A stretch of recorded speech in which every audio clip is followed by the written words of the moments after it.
অবশেষে একাকিত্ব কাটল দীপু মনির। সঙ্গী এখন শিল্পী মমতাজ।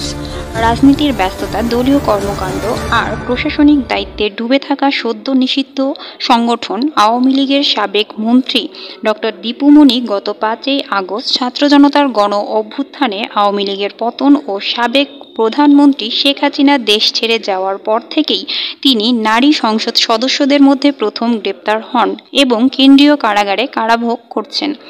গত 12ই মে রাত্রিতে রাজধানী ধানমন্ডি এলাকা থেকে মানিকগঞ্জ 2 আসনের সাবেক সংসদ সদস্য ও শিল্পী মমতাজ বেগম ডিবি পুলিশের হাতে আটক হন। তিনি গত 5ই আগস্টের পর থেকে আত্মগোপনে ছিলেন। আওয়ামী লীগ নিষিদ্ধ হওয়ার পর আইন শৃঙ্খলা বাহিনী ও পুলিশের বিশেষ অভিযানে তাকে গ্রেপ্তার করা হয়। শিল্পী মমতাজ সংসদ ভবনে গান শুনিয়ে আওয়ামী লীগ সরকারের এমপি মন্ত্রীদের আনন্দে মাতিয়ে রাখতেন।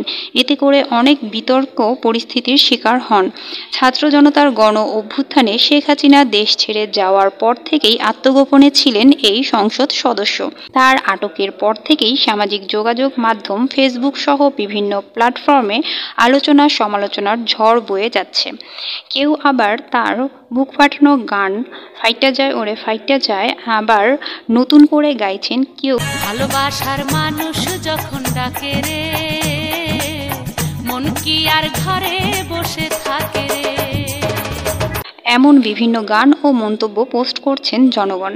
আওয়ামী লীগ সরকার পতনের পর অনেক সাবেক এমপি মন্ত্রী ও নেতাকর্মীরা গা ঢাকা দেন এবং আইন শৃঙ্খলা বাহিনীর হাতে আটক হন। তবে মমতাজের গ্রেপ্তারের ঘটনাটি নিয়ে জনমনে কৌতূহল হচ্ছে।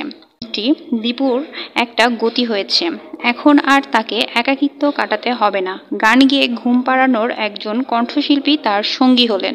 তাই দীপু মনির জীবনে এবার এলো এক ভিন্ন স্বাদ। গানে গানে একাকিত্ব কাটাতে পাশে পেলেন লোকসঙ্গীতের জনপ্রিয় কণ্ঠশিল্পী মমতাজ বেগমকে। এবার আর ঘুমের সমস্যা হবে না মন্ত্রীর। পাশে তো আছেন পালা বিচ্ছেদ গানের ও ঘুমপাড়ানি শিল্পী মমতাজ, বলছেন নেটিজেনরা আরও বলছেন, মমতাজ সংসদ ভবনে গান শুনিয়ে আওয়ামী লীগ সরকারের এমপি মন্ত্রীদের আনন্দে মাতিয়ে রাখতেন। এখন কারাগারে বিচ্ছেদের গান শুনিয়ে হতাশা ও দুঃখ দূর করবেন।